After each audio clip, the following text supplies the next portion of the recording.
Flex me a back body. So it's another one, yeah. It's a first one, yeah. Oh, it's another one, yeah.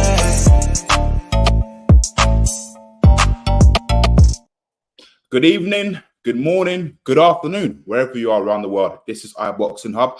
I go by the name of BNG, featuring yours truly, Trey, and our special guest, Ade. What's good? What's good, peeps? What's good, everyone? How's everyone doing? Good weekend?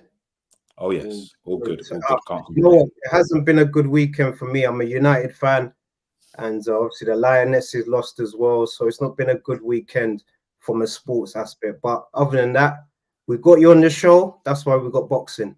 Just excited. Nah, you know, sometimes sport does that to you, isn't it? It's like it takes over your life. Yeah. Like, it's weird. Like, I tried to delete some sport from my head and I can't. I'm obviously a big football fan. I love athletics. Obviously, I like boxing. And sometimes now I work in it as well. It's like, geez, it's a lot. But ultimately, we have to remember that it is just sport, but it's difficult. It's difficult.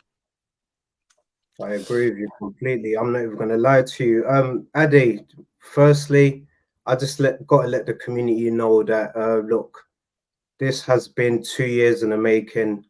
Both my cuz and everyone just appreciates you, taking up your time because you're a very busy man, and we respect what you do.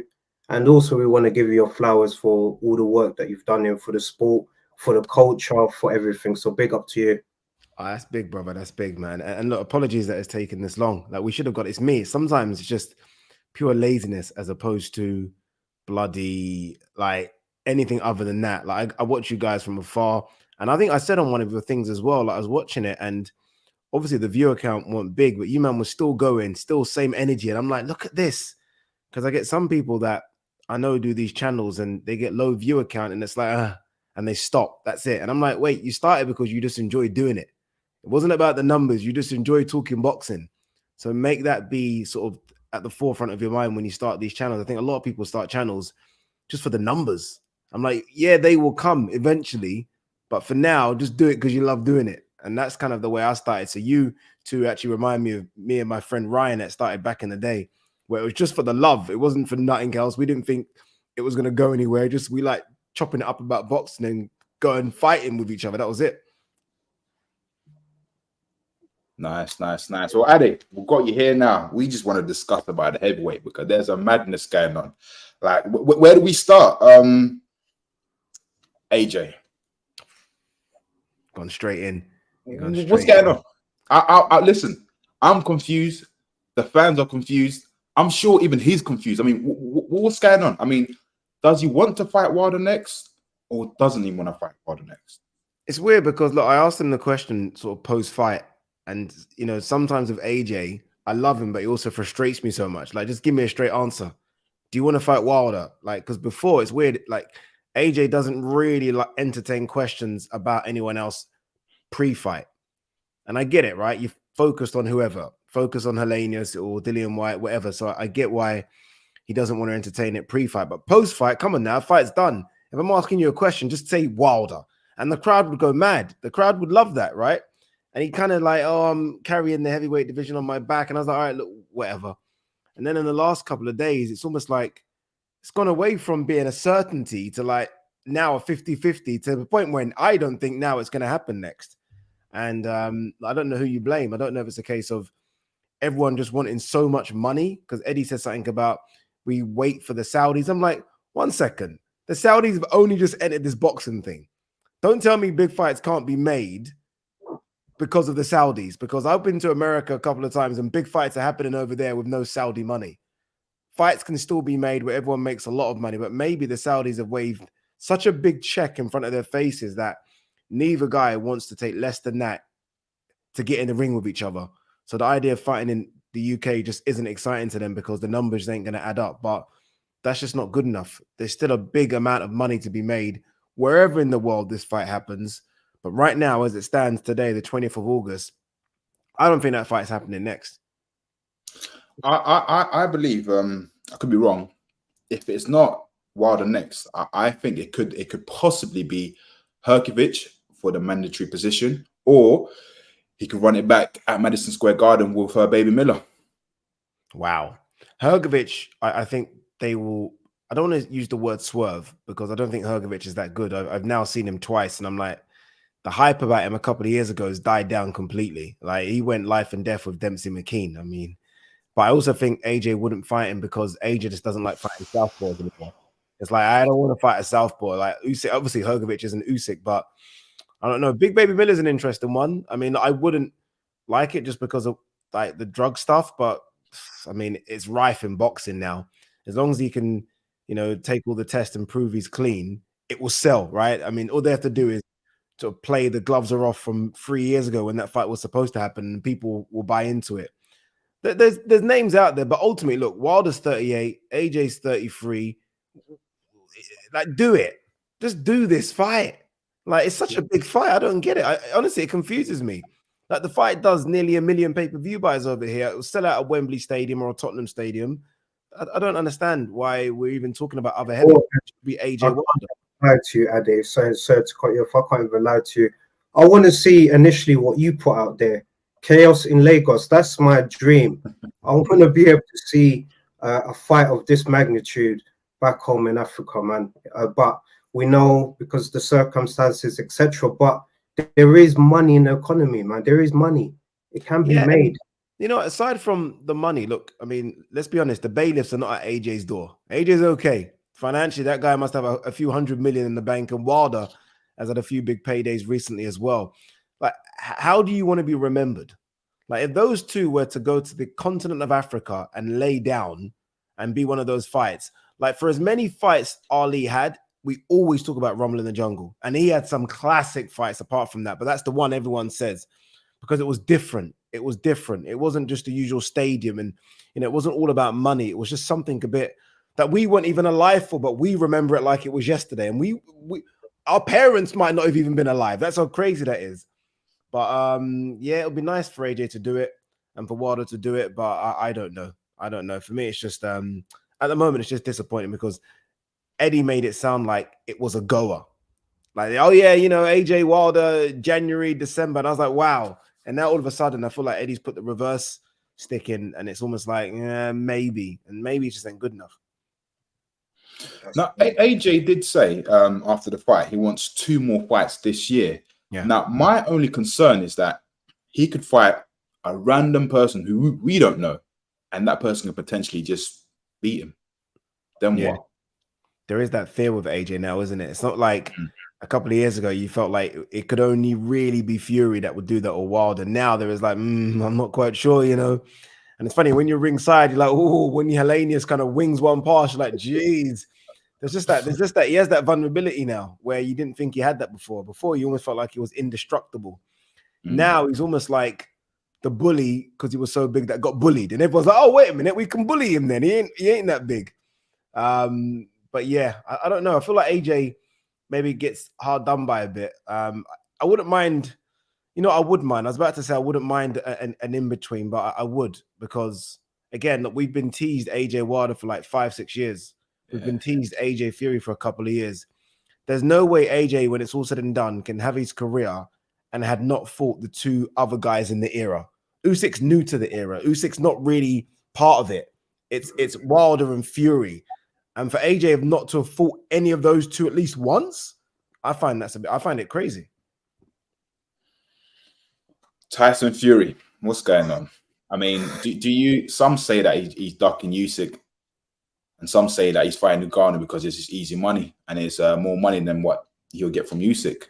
Smart move, but then again, I think it's a bit unfair for the people who are ranked number 4, 3, and 2 on the WBC because they don't get a title shot. Yeah. Fury's taking the piss, isn't he? I mean, let's be brutally honest. He's taking the piss, and no one seems to be doing anything about it. And I think there's a bit of truth in both of the things you said. I think there is a bit of, oh man, Usyk, risk reward of Usyk, because Usyk good. I'm telling you now, I've been up close watching that guy 3 or 4 times, and I'm like, geez, this guy is good. Yeah, how was he fast? Like I've seen him from Spurs Stadium. Obviously, I saw AJ Usyk won. Yeah, but obviously I was quite far out. You've been ringside. How is he like fast? Like how is he? He doesn't stop. So he's making you so tired because he's just all over the place. I remember speaking to Tony Bellew about this actually, and I remember when he fought Tony Bellew, and I think most people after 5 rounds had Tony Bellew up, and I remember speaking to Tony about that, and he said he knew he was fucked. Even though he was up, he knew he was done because there was nothing left in the tank.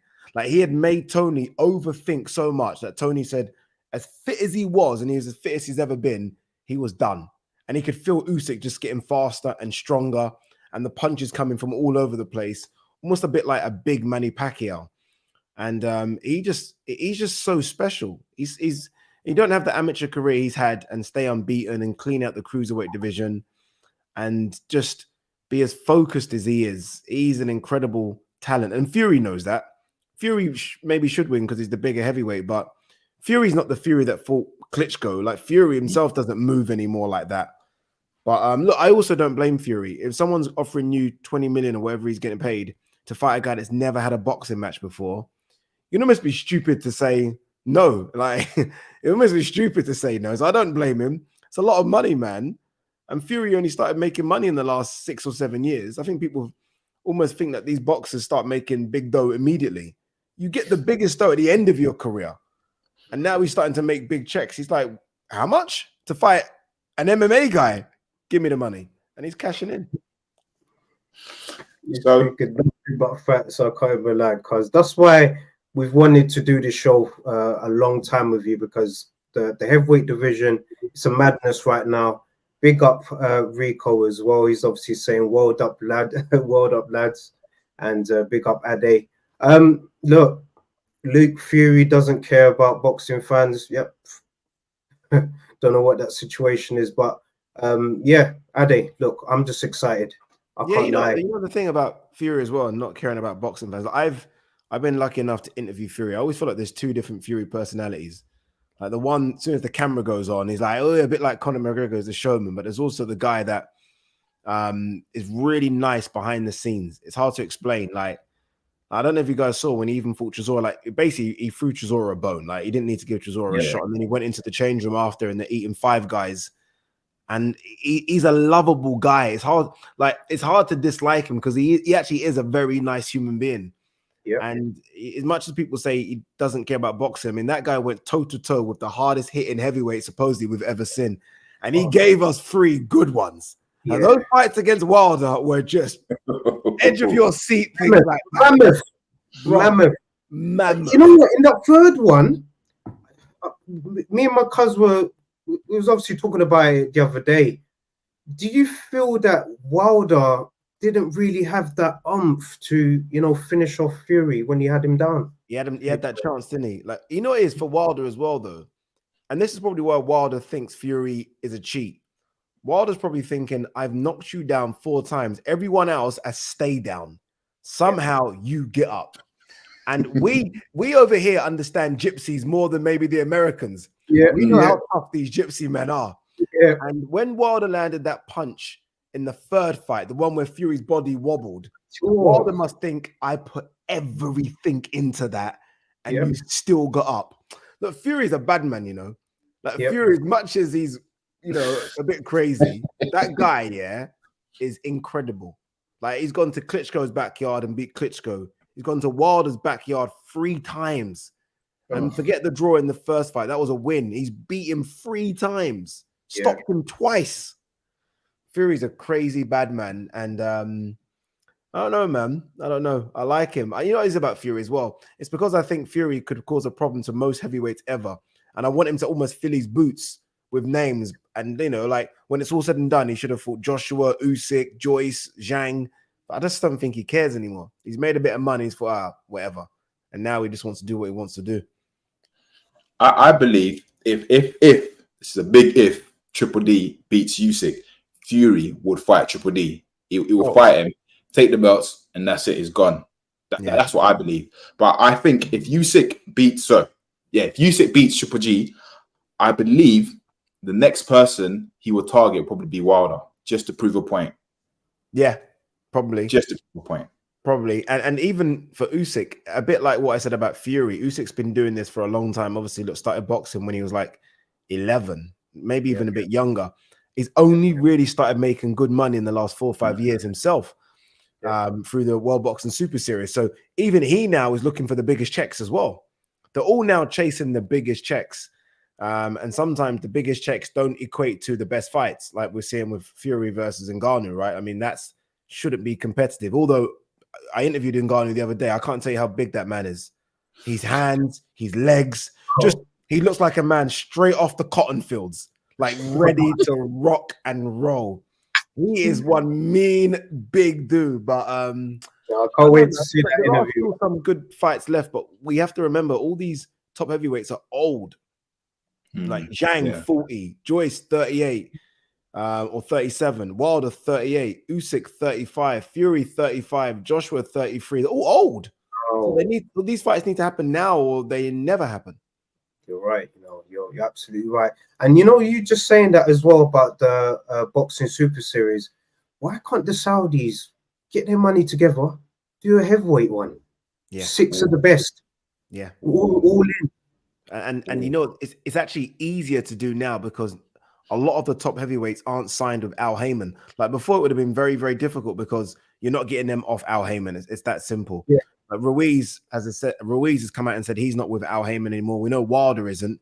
So you can get those two, and then you can get the rest of them in Europe. You can basically do it. You can do it.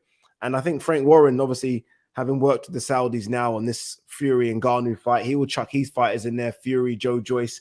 It can happen. Honestly, it can happen. But I don't know, man. There's a lot of talk about almost a mini super series, wasn't there? That everyone thought at the end of the year we were going to get Wilder, AJ, and Fury, Usyk on the same card. Yeah. We've gone from that boxing full of shit. We've gone from that to none of them fighting each other. None. Full of nonsense. If that did happen, that would be one expensive pay-per-view, probably £50. Yeah, but still half the price of what it is in America. Yeah. I mean, those men are still paying $100 for their pay-per-views or $90, whatever it is. How much exactly was Spence and Crawford? I think it was $89.99. I think or $79.99. One of those two. What was it? 600,000 pay-per-view buys. Record gates. Those big fights in Vegas. Yeah. Obviously, I'm so lucky. What a privileged position that you go there and you can get access. Oh my god! You probably see me say it, but I remember when I went into the room. So those two. Do you know Sam Watson, who's always in the ring? Yeah. We've got those two sons that look like twins, yeah, but they're not. Yeah. So they got us backstage, me and Ak, and they took us into a room. Yeah. And I just had to try and humble myself and not take photos and videos. Shannon Sharp in the room, Chris Brown in the room, Stephen A. Smith in the room, Mike Tyson in the room, Manny Pacquiao loaded. Wow. And this room's not that big, small room, but everyone's just all the superstars, and you're starting to look at people's watches, and it's just the Americans do it differently. Like we don't have it like that over here. Like we ain't got that we haven't got anyone superstar like that. Idris Elba maybe, but that's it. They do it different over there. All the NBA players, NFL players, we haven't got them kind of guys over here. Yeah, you're right. 100% right. Okay, someone saying $84.99. Okay, $84.99 for the Wilder fight. Okay, sorry for the Spence. Yeah, iBox pick up Al Heyman of that's Al Heyman of iBoxingHub. It's obviously confirming $84.99. How much we paid? £25. We paid £25, which is about $30, and we go mad. Like we riot. The zone's a disgrace. Sky's a disgrace. Game change, my ass, dead zone. Then man chuck it $84.99. Yeah, 84. Like even if Fury AJ was announced and we put it up at £35, which is probably fair, people would go mad over here. Like it just wouldn't be accepted. Strange how it's accepted in America. I don't get it. Yeah. Do you think we'll ever get Fury and AJ? I think something in me tells me we're more likely to get Fury AJ than AJ Wilder. Wow. I know it's crazy, but I feel like there's something about, I don't know what it is. Maybe because it's two Brits and they almost know they have to do it. Like it's almost like we have to do this because this can't be a Riddick Bowe Lennox Lewis thing. But they talk Fury AJ. They definitely speak. And I feel it's not as volatile as people think. I think there's an opportunity for it, but look, if you're Fury though, Fury will probably say like I fought Klitschko when he was at his best and I fought Wilder, so I've done at least two of the best in my generation. It's AJ that needs this. Yeah. For me, it's AJ that needs it. I know people will say Usyk and Povetkin and Park, whatever, but AJ needs Wilder. Win or lose, he needs Wilder on his resume. He has to have that fight, and he has to have a Fury fight as well. So would you say win or lose? So if AJ was to lose to Wilder, he still get a Fury fight? No. I mean, win or lose, just have it on your resume. Oh, say, right. I fought them. Like, you know, because sometimes in these fights, there are no losers. Like, even when Spence fought Crawford, yes, it came 5 years too late, but it was still, I don't think we look at Spence as a loser. We just think Crawford's just incredible. Sometimes you just need those fights. And when the best fight the best, I have no problem with a winner or a loser. You know, it's when they don't fight the best and they lose. And there's obviously you start making videos about it. But when the best fight the best, no problem. When Garcia fought Tank, no one's laughing at Garcia. It happens because you're fighting one of the best fighters out there. Devin Haney, Lomachenko, it's fine. It's when you struggle like AJ did against the Jermaine Franklins. That's when people are like, oh my God, what's going on? Like, it's not good enough. But when you lose to a good fighter, I have no problem with it. What is AJ actually working on at the moment? Because I know he's got a new trainer, but what is it exactly working on? Because I see a few adjustments, but we just missed the old dog. Like, what's he trying to? What's he doing? Ultimately, I think he's working on his mental. I think it's his mental strength. I think it has to be that. Yeah. I think, you know, when you see AJ in the ring, that dog, as you just said, isn't there. He's almost like he's a bit afraid to throw his hands, because once you throw your hand, you leave yourself open for shots coming back. Yeah. And I think he just almost needs to kind of get that aggression back. And look, he's in the right gym for it, because Jamel Charlo's aggressive, Errol Spencer's aggressive. You're with killers up there in Texas. So hopefully Derek James can bring out a bit of that killer in him. We saw it a little bit against Lanus. I'm not going to get excited and pretend we saw a lot, because we didn't. We didn't really, did we? So there's no point pretending. We didn't see it against Jermaine Franklin either. I think Dylan Whyte would have brought it out in him, because there's a bit of hatred there, right? There's an animosity from years back. And you know, it's another thing. It's a shame that we didn't see the gloves are off, you know, or sorry, the face off. Oh man, yeah. How was it? About that, man. How was it? It was all right, you know. It was, bro. It's funny, you know. It is, yeah. It's crazy because obviously on camera it just looks like there's us three in the room. Yeah. But if you see the amount of people and cameras that are coming, you're so nervous, because Dylan Whyte brought all these roadmen with him. Like, he brought Brixton with him. Like, I know a few of them boys as well. He brought a few Brixton boys with him. AJ had his team. You got a few heads from The Zone. You got a few heads from Matchroom, Eddie Hearn, etc. You got about 10 cameramen. There must be about 60 man in the room, all focused on this.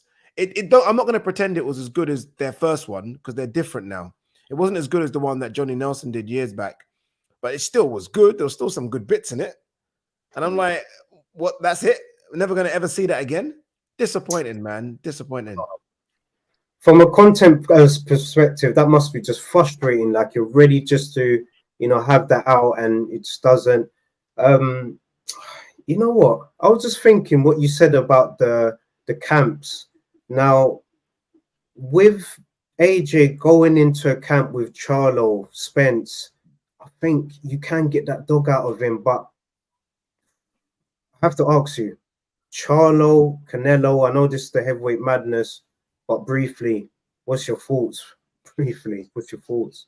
You know, like, as good as Charlo is, and Charlo is very good, dog. Like, Jamel's the dog. Jamal's a bit more like sort of a bit of an introvert, but Jamel's very doggish. Like, I've seen him at events, and you can almost feel his energy when he walks past. Wow. And I have no idea, by the way, how he makes the weight at 154, because I'm just, you've seen me before, and he's bigger than me. He's bigger than me, Charlo. I'm like, how are you getting down to 154? It's incredible, the size of him. And I'm struggling to make 175 in this little thing I'm trying. I don't understand. Oh, yeah. How's the camp going? How's the camp going? Good, man. 4 more days. We weigh in on Thursday. Oh, perfect. Are you looking like you're on weight? Bro, but you know what? What are we now? So 175 pounds is 79.4 kilos. We're at 83.2. So we've got 4 kilos to go, but we're going to do quite a bit of it in water. So I'm going to do like the old school, putting on the plastic bags and run in and all that bullshit. No, big up to you, honestly. Thanks, bro. I just wanted to experience what some fighters go through, like, you know, staying away from drink, all the dirty foods, like, just see if I can do it for 8 weeks. And I wish I never started it, because this is horrible. Horrible. What I'll do right now for a portion of chips and just a burger or some jollof rice. I'm dying. I'm dying. But back to the fight, bro. I think you know what it is about Canelo. I think Canelo's been doing this at such a high level for so many years, that you can't buy that experience. And although I do think Canelo is on the slide a little bit, I just feel like he's gonna have a bit too much. I was watching Charlo against Castano again, and Canelo's a bit like Castano. He's a dog on the front foot, but he's 100 times better than Castano. So look, I think Charlo will cause him problems, but I think Canelo will eke this one out. I think Canelo will get a 8-4, 7-5. It'll be close, but I think Canelo wins. I don't know. No, I'm not gonna lie. I think Charlo got this. If Charlo fights the Canelo who fought Ryder, I've got a feeling that Charlo might cause an upset, man. But then again, that was weird, wasn't it? That performance. He's been inactive for like over a year, right? Yeah. So that's my only problem. But yeah, I don't know, man. I think he caused an upset. Yeah, it'll be 18 months by the time they step in the ring that he's not fought. Ooh, wow. And aside from that, he's only fought once a year for the last 4 years, Charlo. He just doesn't fight. Yeah. He just doesn't fight enough. I don't know, look, to me, it's a better fight than it was against Jamal. Yep. But I think sometimes we might read into a bad performance from a fighter and think they're done. And I think maybe just an off day for Canelo. Like when the bright lights are on against the biggest names, this guy year in, year out has performed. And I know Bivol, but Bivol's special. So look, I'm with you though. I mean, look, Charlo's got a chance, but I'm edging to Canelo because I've seen that guy again up close, and fuck me, that guy's a machine. How's his aura like in person? He seems pretty cool, calm, collected with his silk shirts. Like, how's his vibe? Bruv, just that. He's so relaxed. This is a guy that it must feel so good. Remember, like, especially around the time I first got to know him, he was pound for pound #1. He hadn't done the Bivol fight yet. He'd just been knocking everyone out, beating everyone easily. And he walks around like he knows he's worth nearly $1 billion. Because that's the kind of money Canelo walks around with. He always walks around with his wife and his kids. But I mean, speaking to Eddie, he's kind of crazy behind the scenes. Like, he lives the life. Like, you don't see it because all he puts on social media is golf and training. But trust me, he enjoys himself in Mexico and he's home in America. But when it's time to train, I've never seen him out of shape. You've never seen him drunk. Like, you think of all the fighters that we rate, they've always been through something. Canelo just machine-like. Honestly, just a machine-like, very guarded. But when it comes to fight time, he fights. He'll go to PBC and fight, or come back to the zone and fight. He'll fight anywhere, anyone, any weight. You got to give him his props. I'm a bit dubious of him sometimes because of the drug issue a few years ago, but you've got to give that guy props. Yeah, no, definitely. I call him El Presidente of Mexico for a reason. I think they said it in a press conference the other day. Are you unhappy that it's not happening in Cinco de Mayo? He said, look, I bring the celebration. I bring Mexico. And you always feel that it's an occasion when Canelo fights, and that aura. I think fighters are also fighting against that vibe also.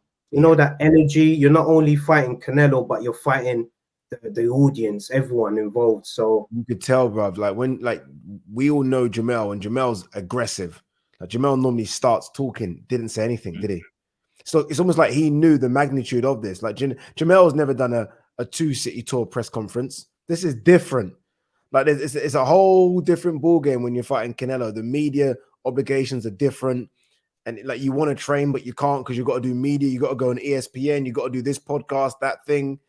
I think Jamel went on the Breakfast Club. It's a whole different ball game fighting Canelo. But for Canelo, this is literally like waking up and having breakfast. This is something he's been doing for 10 years straight. Imagine that, being at the top like this for 10 years. It's incredible. And he doesn't look like he's slowing down a little bit because he's 33. But I think he's still very much pound for pound top 6-7.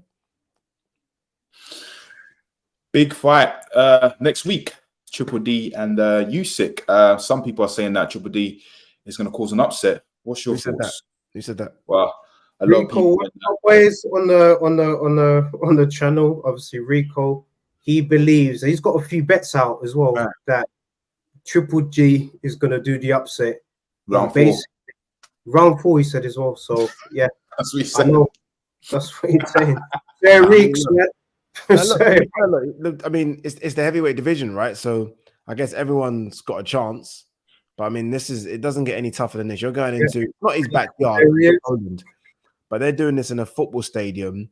And it's actually the border of Poland where all the Ukrainians are going to come over as well. So basically, Daniel Dubois is fighting in Ukraine. He's fighting in Ukraine against Alexander Usyk. Nah, bro. No. And he's just switched trainers as well to Don Charles. Like, remember, it was with Shane McGuigan. He's just switched trainers. So this is his first camp with Don Charles. All they know each other. I've been around Don for a long time. I remember when Don was with Dubois years ago when he sparred Chisora, but this is his first proper camp. This is the hardest assignment you can get because it's going to be so intimidating over there as well. Look, Dubois is good. Dubois is okay. He's not what I think Frank thought he was going to be, but he's a good fighter. But there's levels to this, and no. Sorry, Rico. I know you know your stuff, but you have to hold on this one. So, what's next for Wilder then? If the AJ fight happening, what's next for Wilder? Who's he going to fight next? Because Malik Scott said Andrew Ruiz ain't serious.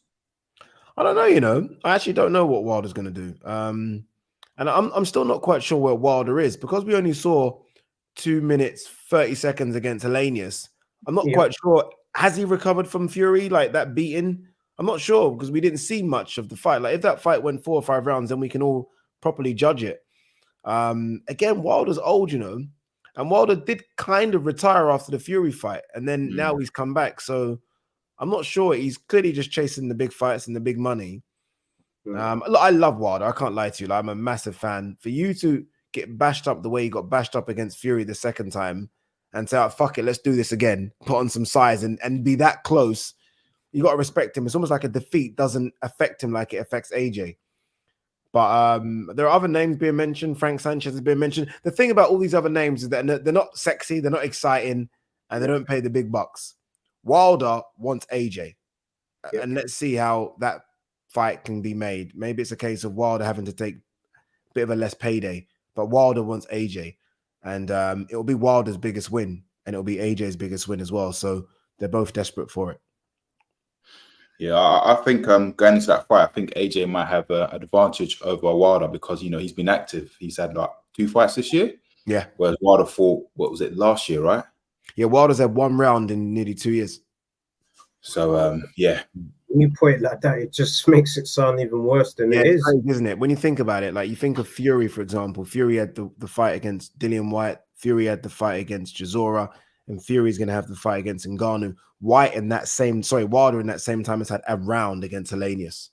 And don't get me wrong, Whyte and Chisora might not be opponents, but you still have had a fight camp. You've had a fight camp, you've had a fight, you've done the ring walk. You've got in there, you've got a sweat on. Wilder's done nothing. That's why so when everyone's saying, and look, maybe I'm a bit team AJ, but when everyone's like, oh, Wilder's going to bust AJ, I'm like, he's not fighting. This guy is not as active as you guys think. Like, he's not fighting. Like, he's good, don't get me wrong, he's got that power, but if you're not fighting, you're going to get rusty. And he's just not fighting. I reckon if Wilder doesn't knock AJ out by round 4, I reckon AJ beats him. That's my honest opinion. I mean, a lot of people are saying, oh, AJ's gone off, but I honestly do think AJ will beat Wilder. It won't go to distance, but somebody's getting KO'd. Like, literally KO'd. My only fear with that is that Wilder seems to carry power through the whole fight. Like, Wilder's put people to sleep in the 10th, 11th. Obviously, Fury went down in the first fight in the 12th. Like, most fighters seem to like, I think maybe because he doesn't carry much lactic acid because he's not that muscular. He's quite skinny. Like, he's a heavyweight, but only in height, really and truly. Like, his weight he could make the bridger. Like, Wilder could probably make cruiser. Like, Wilder's skinny. Yeah. So I feel like his cardio is actually not that bad. And he just, like, Wilder's always said, those fighters need to be perfect for 12 rounds. I need to be perfect for 1 second. Yeah. And that's a scary thing, I got to be perfect for 1 second. One opening and that guy hits you on the chin. Good night. Done. Good night. He knows how to land it as well. A lot of people keep saying, oh, he's boxing IQ, etc.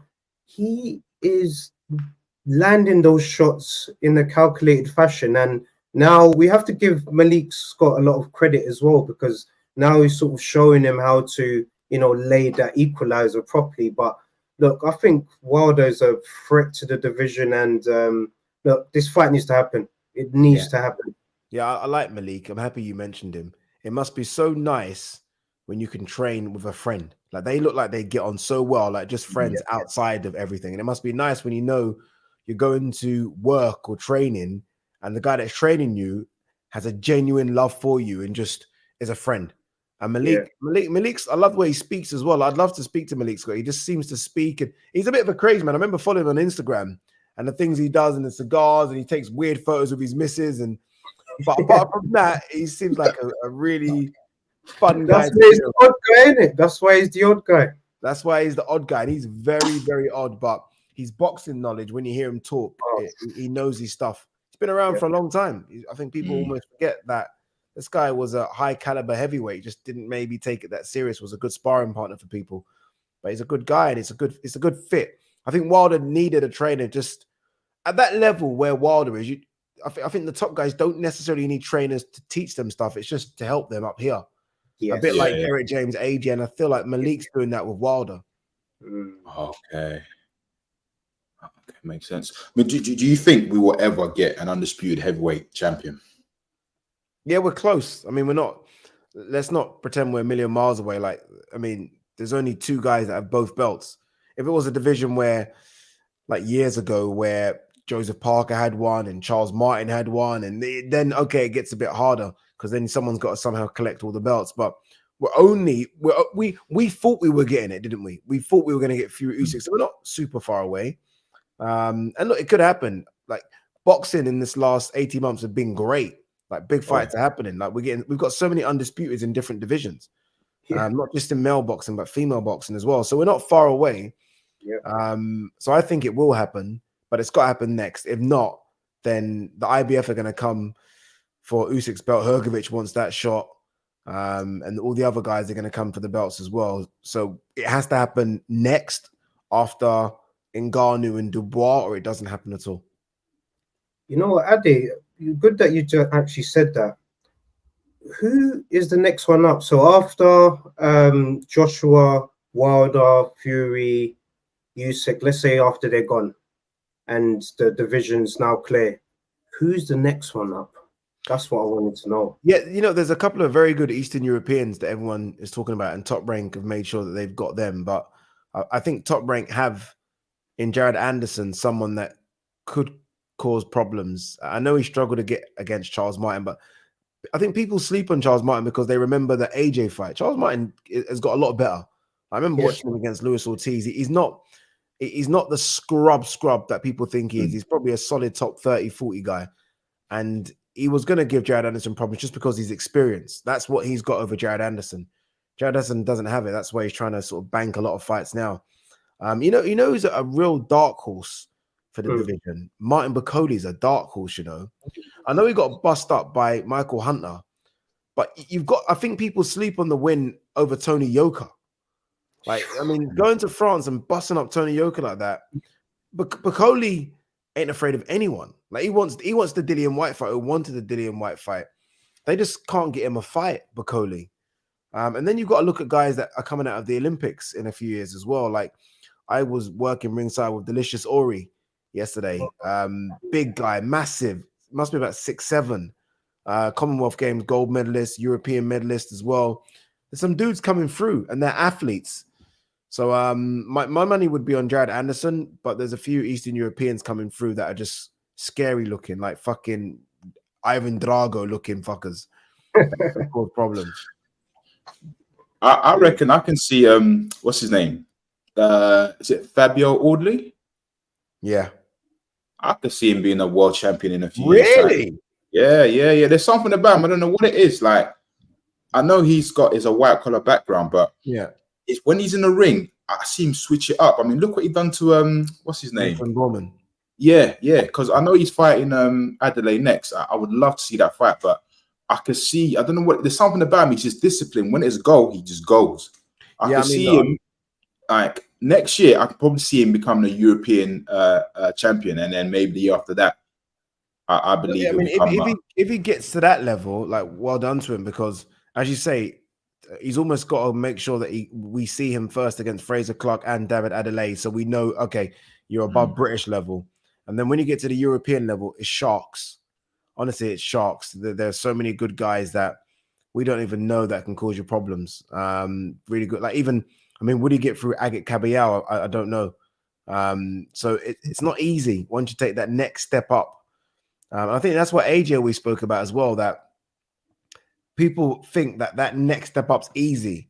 The next step up, you're fighting guys that have had 150 fights as amateurs, and they're just good. They're seasoned pros. They're there. They can fight. They're big. They're tough. Everyone's big. These heavyweights, everyone's walking around at 6'5", 6'6". Everyone can hit. And it'd be interesting to see what Fabio does, because Fabio's not the biggest, but that guy has no fear. Like, once you hit him, he hits you back immediately. So it'll be interesting to see. I don't even know what's going on with Fabio in DAZN. I think he might have left as well. I'm not quite sure, because I've not seen him around for a while. So I do wonder if there's a contract issue, but good fighter. But world level, I don't know. It's tough out there, man. It's tough out there. Very tough. Sharks, like you said. And I do see what you see in Anderson as well. But it just, I was watching a lot of sort of the run up to the Charles Martin fight, and it seems like he's not really motivated or hungry to be a world champion. Yeah, I agree. He doesn't have that hunger some of the younger top-ranked guys have, like Keyshawn Davis and Xander Zayas. Sorry, I didn't see Rico Boxing say Moses Atuma. Yeah, that's one, definitely. Moses Atuma, very, very good. Fantastic fighter. So yeah, you're right. Moses could probably beat all of those guys now, by the way. Like, I genuinely believe he beat Adelaide, Wardy now. I think he's that special. But you're right, Jared Anderson was talking about retirement. He just seems like he's laid back a bit. I don't know what it is. A bit like Solomon Dakers I was watching the other day. They just seem so laid back, like they're smoking a spliff or something. I don't get it. Yeah. And he needs to be a bit more fired up, man, Jared Anderson. Yeah. Agreed. Joe Joyce and Zhang, repeat or revenge? It's a tough one, isn't it? What do you guys think first? Let me hear what you guys say. Me? All right. This is how I see it, yeah. I see Joe Joyce winning. This is how I see him winning. I think Zhang will probably gas out after 6th round. Joe Joyce just needs to avoid Zhang's left hook. And can he knock out Zhang? Possibility, but I think it might go to distance and he might win on points. Okay. And I believe, could be wrong, but I think Fury might challenge the winner, or it could be Derek Chisora who might challenge the winner. God, please not Chisora. Please no. I can't lie to you. The next fight that I do potentially see in 2024 is Big Bang Zhang versus the Gypsy King. I think that fight will happen, because I have a feeling that Zhang, because of how Joe Joyce was dealing with the southpaw, it looks like he's not been in the ring enough with southpaws to make drastic changes. I think Zhang is going to do the same thing, man. Yeah, no, I agree.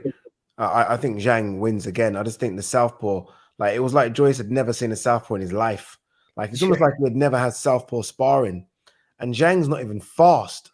You know, they was talking about what Usyk would do. Usyk would have murdered him then, because Usyk's a fast southpaw. For me, I'm with you. I think Zhang does it again. And I think Zhang now knows he can hurt Joyce. And now Joyce knows he can be hurt. Like, we were all shocked when Joyce got hurt. I was like, oh my God, Joyce is hurt. He's so used to him taking punishment. How long can you continually take punishment for? And against a Zhang who can hit hard, obviously, a big guy himself, and he's a southpaw, and now he's coming to this fight confident. I think Zhang could potentially stop him again. Look, Joyce could get it done because Joyce is the juggernaut, but I'm going with Zhang again to get it done. I reckon if Fury fights Zhang, I reckon they should do it in China. The money will be big. Beijing, yeah. You know what it is, you know what it is? It's interesting you guys say that, yeah, because I was speaking to someone about this. Because, you know, like, we always say, like, oh, you know, he's over there, he's famous, he's big. I don't know if he is. I don't know if it's as big as we, like, everyone was talking about, oh, their rematch is going to happen in a stadium in China. Why is the rematch happening over here then? No, real talk. If there's the money that we, you know, because they sell there's 7 billion, whatever. I don't think he's that big a star over there as they make it out, because the rematch would have been over there 100%, but yet the rematch is over here. So I'm not convinced about this. You know, the bird's nest 90,000. I don't know. I'm not quite sure. Like even like Inoue, when Inoue fought Fulton, I didn't check the numbers, but it wasn't like they fought in a 50,000 seater stadium either. I don't know if the interest is what we think it is over there in that part of the world. It's big, but I don't think it's as big as we think. Okay, rematch isn't in China due to a political reason. I don't know about that. Wow. And I certainly see that one, yeah. Do not believe that one. That Rico, put it up. Ade is big in over 10 million people bought the fight in China. Don't believe that. Don't believe. You know, one thing I've realized about working in boxing, you almost have to dig deep yourself when you see these things come up, and then you realize there's always an asterisk or clause next to it. I do not believe 10 million people bought that fight in China. Not at all. Wow. Not at all. I might go with the 10 million people watched it if it was free, but bought it? Absolutely not. It is mad. It is absolutely mad. The division is a madness. And look, Ade, thank you once again, you know, just for taking up your time. Look, we feel like we could talk boxing with you hours as well. Hours. We should talk more. What are we going for? 1 second. We got 46 minutes. Might as well go an hour, innit? Might as well go an hour. An hour. Quick one, Ade. Quick one. I'm a South Londoner, yeah? Cool. Big up South London. Whyte and Dan Aziz. Who are you backing? Woo. You know what? I'm gonna go Croydon but not with much confidence, you know. Because you know why? Dan Aziz is doing these things the right way. Like Dan Aziz has been active. Man's done Southern area, English, British, European, Commonwealth. He's doing it all. And I've always thought this. I know Boatsy doesn't really like me saying it, but I thought Boatsy would have been way past this level. Like I thought Boatsy would have had fought for a world title. Like if you were to have told me, like we go back in time and you tell me in 5 years' time, Yard is going to have 2 world title fights and Boatsy is going to have none, I would have said you're crazy. Boatsy is definitely having a world title fight. So I don't know why or where it stalled. But this is a risky fight for both. But one thing I did see though, Boatsy looked so much bigger than him when they did their little face-off. Boatsy just looked chunky. I don't know because he had the jacket on or what, but Boatsy just a lot bigger. So tough fight for both. I'm just happy both are going to get paid well. I'm really happy for Dan Aziz. He's getting his flowers late in his career, but I feel like Boatsy might just be a bit too much for him on the night. Experience-wise, isn't it? You think he's fought at a sort of higher level for a longer period of time. But look, big up Dan Aziz. I love his energy. I've obviously met him in person through obviously Peacock Gym, and he's top. He's motivated, and I think, you know, fight like this is what he deserves at this point. Yeah, man. Of course, brother. Sorry to cut across you. Like he's been on the outside looking in for a minute. Like he's been seeing everyone get their opportunities. Yards had the opportunity. Craig Richards obviously fought Boatsy's had the opportunity. Callum Smith's going to fight Beterbiev. So he's probably 1 second. He's probably thinking, wait a minute. What about me? Like no one's talking about me. Even Callum Johnson earlier, he fought Beterbiev and he's had opportunities. Dan Aziz has had nothing. And all of a sudden he's had to fight this tough fight, go to France and have this fight. He's doing it the hard way. Yeah. And I'm guessing he hasn't been, you know, obviously I don't want to talk about someone else's pocket. Look, even Lyndon Arthur, obviously that name. Lyndon Arthur's had his opportunities against Yard. Everyone's had an opportunity apart from Dan Aziz. And finally he gets it. And that's why I hope he's making high 6 figures, like really high 6 figures. Because again, he's no spring chicken, you know. But Dan Aziz must be 33, 34 as well. He's not a young kid anymore. So it's coming late. So hopefully, win or lose, he gets another big one as well. I think that's a good one. So, because I'm hearing Billy Joe Saunders, you know, he's looking to move up to light heavyweight. Do you think that he could be a threat in that division? This is a good one. Yeah. Yeah, so this is a good one. But I want to say yes because of me thinking of how Billy Joe was 4 years ago. But the fact is, I see Billy Joe sometimes. I know he looks a bit slimmer now. I think I saw a picture of him recently with Eddie. That man does not live the life. And then how long can you do that for?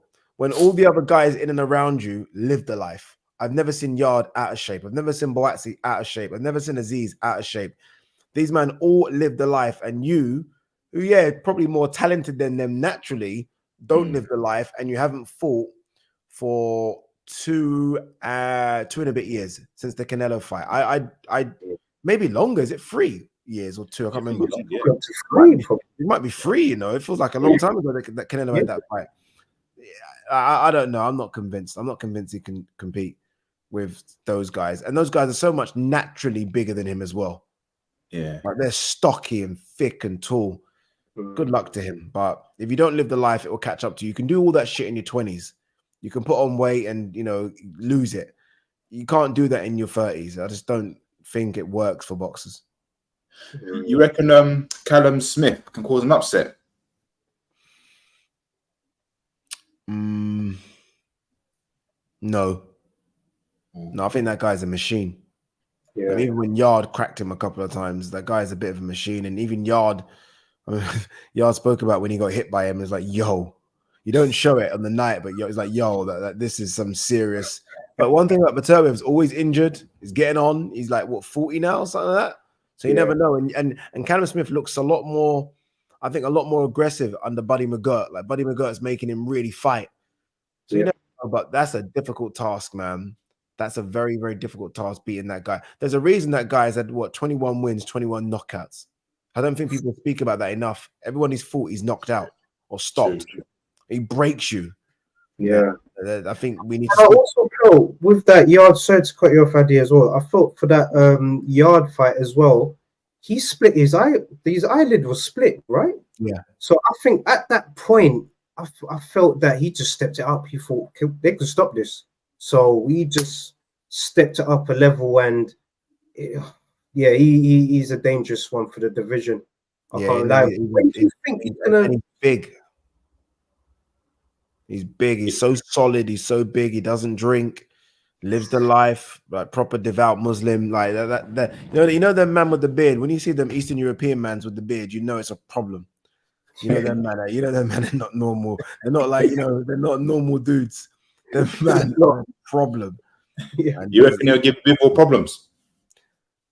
He'll give Bivol problems, but Bivol's just brother. He would win that fight. Yes, I'm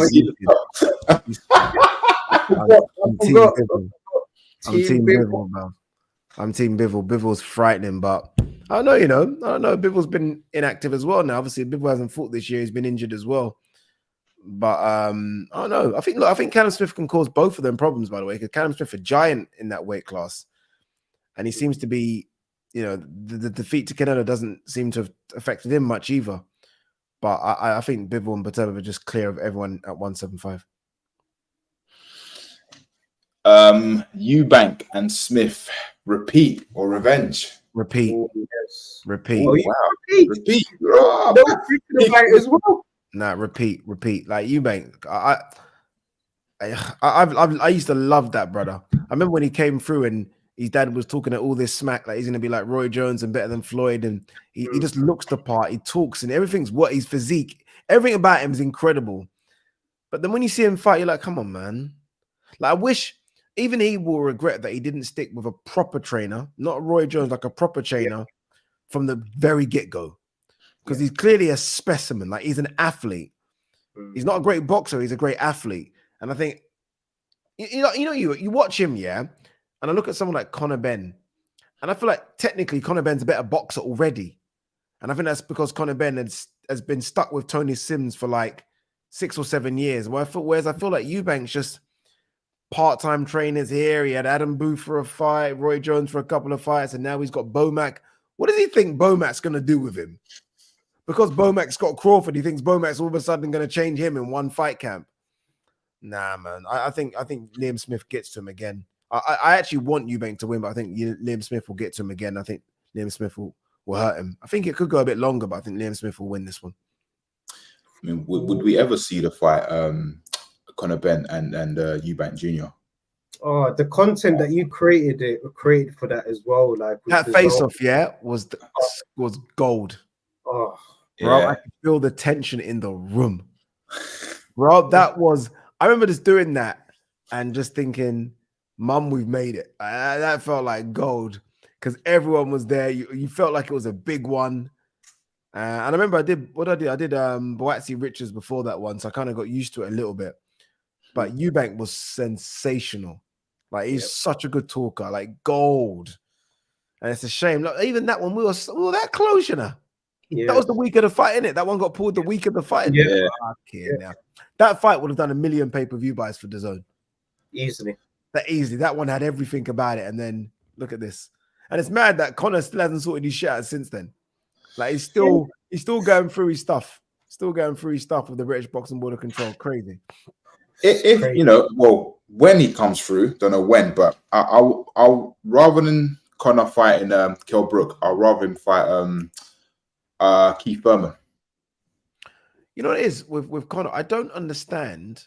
Maybe I've missed something, but Conor seems to have jumped like a whole queue of British welterweights and European welterweight. Like Conor's been linked with Manny Pacquiao, like Keith Thurman, Kell Brook, and I'm like, one second, what about Eko Usman? Well, then, man, like, why can't you fight those guys? So I know you're above this level. Like, there seems to be this rush with Conor Benn where they want to put him in with superstars. I'm like, I don't. It's almost they're treating Conor Benn like he's 35 and he's about to cash out. Like Conor Benn should be fighting British level guys first, destroy them, a bit like what Galal Yafai did last night. Destroy them and then go to the world guys. I don't understand why they want to see Conor Benn in with the names you just mentioned. I don't get it. I think they're trying to make him, you know, the next big thing in Matchroom, you know, because also once AJ's done, like Eddie needs somebody who will be doing numbers. So I think Conor Benn in the future could be that person. Yeah, but what they did at the start with him was fine. They put him in with old guys towards the end. And he knocked them out and he became a star that way. Like you can almost put him in with the British guys. As long as he gets the knockouts and does what he does well, which is talk on the mic, he would almost become that star. I feel like there's rush in the process a bit. Like Eddie's almost forgotten how to matchmake him for some reason. And this desperation to get the the Eubank fight, just leave it alone for now. Leave it alone for now, and hopefully we see him soon. But obviously, he's still got his own things to sort out. Well, just a quick one. Sorry, Trey. I've got a name now. Is it Elisa? Alicia. Yeah. What's going on there? There's too much hearsay. I always say innocent until proven guilty. So what's going on? Yeah, Alicia Baumgardner. It's a strange one, isn't it? Like obviously she tested positive for a banned substance. I have to be honest with you. I've never seen someone so vocal. Actually, Conor was a bit vocal, but she seems so adamant she's done nothing wrong. It's crazy to the point where she's making you feel like maybe she didn't. But I've spoken to people about the drug, and the people that know about sort of drugs in boxing are like, well, that drug's serious. So I don't know, man. She's got a fight in her hands. And it's a shame because when I did the Jake Paul-Nate Diaz fight, she was on the broadcast and they were trying to sell the Amanda Serrano fight, undisputed versus undisputed. So that was what was lined up for her next. And then this happens. So she was about to make 7 figures fighting Serrano, and now this. So that's like double jeopardy, man. It's a big problem for her. But I don't know. Like, I think, you know, people look at her physique and they're ultimately like, yeah, she done it because she's got muscles. Like she can't train. You can be fit and have muscles. So I don't know, man. I'm not quite sure. I'm a big fan of hers. Same. So it's a disappointing thing. But I don't know. I'm going to reach out to her actually after this and just see where her head's at. But yeah, I'm not quite sure. No, big up to the bomb, honestly, because look, for what she's done in the ring, she was obviously part of that historic all women's night. Let's not forget that. Imagine what Michaela Myers thinking about this as well. Bro, it's funny because Michaela's not even tweeted anything about it yet. Like everyone's waiting for a Michaela tweet because Michaela, obviously, their animosity it's not even a joke; it's real. Yeah. But yeah, if you're Michaela Meyer, if you're even Lina Datu fought her recently, you're thinking 1 second. Because Lina Datu as well. Lina Datu should be the one more upset than Michaela Meyer because that fight shouldn't have happened then. Yeah. You know what I mean? And if you're Lina Datu, like you just had a baby. Like this is your first fight back since then. I know she had won 6th round, but this is your first big fight. And you don't want to think that you fought someone that was on the juice. It's hard enough to fight Alicia Baumgardner normally, but if she's on the juice, I mean, she's fucking Ben Johnson. So yeah, gotta be careful. So, last question from me. Chantal Cameron and Katie Taylor rematch. Yeah, I see that going the same. Yeah, same. Even when the fight was made, I thought this was going to be tough. for Katie. Like you didn't need to do it. It's your homecoming. Like you could have fought anyone. You could literally fought a girl off the street, and the place still would have been packed. Why would you want to fight the undisputed champ at a weight above, who's younger, fresher, and hits harder? I don't see, and even in the rematch, I thought, okay, rematch, but drag Chantel down to 135. Let her at least lose some pounds to make it hard. And Katie's like, no, fuck it, stay at 140. I mean, you got to respect her, but I think that might be that. I mean, look, if she does it, then it's incredible. But if she doesn't, I think she might retire. I don't know when the fight is, November what. She might retire when that fight's over. But I don't think she does it. I can't see how she beats her. Same. I think the same thing. Il Chapo, she is, you know what? Her style she's British, of course, but something about her style is quite Mexican in a way. She's very bullish on the front foot. On the front foot. In your face, aggressive. You're right. Very the old school Mexicans where it's not necessarily about technique and ability. It's just 100 miles per hour every single round. And she's fit enough. Remember, the girls is 10 2-minute rounds. You know, it's not 10 threes, it's not 12, it's 10-2. So they can go. Yeah. They can go because they know we're doing this for 2 minutes. And that's why their fights sometimes are a bit more exciting because they've got the energy for it. Like if it was 3 minutes, they might start to slow down like the men do. But for 2 minutes, you can fucking literally put your pedal to the metal and go. And they go. Yeah, man. Beat with them. All right, I appreciate you coming on the show, man. You know, are you going to be at a press conference, KSI and Tommy Fury? Yeah, I'm hosting it. Oh, you're hosting it? Yeah, I'm hosting it. Yeah, hosting it. Crazy. I don't even, bro. I just need to pray before that starts because those things are so difficult. It's going to be crazy. I mean, they're all there, aren't they? As well. Who do you think is going to win? Oh, I have to stay on the fence on this one. I have to be careful. Oh, yeah. You know what I'm saying? I just switched off. You can't ask him that question. Ask him afterwards. Hey, let me get the bag first. Yeah. No, get the bag. You sign the contract, then I come back to you on this one. Yeah, man. Any vacancies at the zone, just holler out your boy, yeah. But guys, it's been a pleasure. We're here every Sundays and Wednesdays at 7:30. Ade, thank you again. I go by the name of Yenji. Remember to like, share, and subscribe. Peace and love. Peace, people. It's another bang. All the Muslim cars now, whichever get up. I start my card with a sweet one, please. Someone flips me a bag by the so, it's another one. It's another one, yeah. It's a full scrun, yeah. Oh, it's another one. It's another one, yeah.